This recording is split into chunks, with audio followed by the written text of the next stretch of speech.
tonga amin'ny andiany fahina maro zao ny tsena be sakafo sy lakozina ny salon de l'agroalimentaire de la cuisine. Amin'ny ndraiky tokoa moa zany dia misy zava-baovao ny entinay mpikarakara dia ny voalohany amin'izany moa zany dia misaka food court, zany hoe toerana anankiray lehibe izy io, zany misy restaurant maro eo anatiny, fa ny tena mampiavaka azy dia ny toerana hipetrahana ny tambarana, zany hoe afaka mipetraka ny hipetrahana zany ny olona, zany hoe misy ny resaka hoe spécialité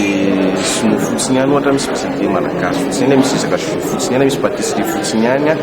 dia zinina fidinao dia afaka mipetraka ny hipetrahana ianareo. Io moa zany dia tsaro marihana fa ny Star no partenaire anay amin'iny zany mba afahana manondreo food court io moa zany. Eo koa moa zany ny zava-baovao amin'ny tokoa dia resaka machine be,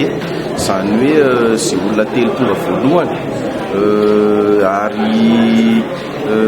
sisaky ny olona zato dia afaka mahazo ticket moa zany manao tirage amin'ny machine be io, ka mety mahazo vola zany entre 5 000 ariary jusqu'à 40 000 ariary. Io vola io moa zany dia entina vitanana zavatra anatin'ilay food court, zay moa zany tena tanjona aminazy io, ary misy 2 millions d'ariary no zaraina mandritra ny efatrandro, zany hoe 500 000 ariary par jour moa zany no zaraina amintsika rehetra zany zay tsara vitana zany amin'io accommodirage amin'io machine be.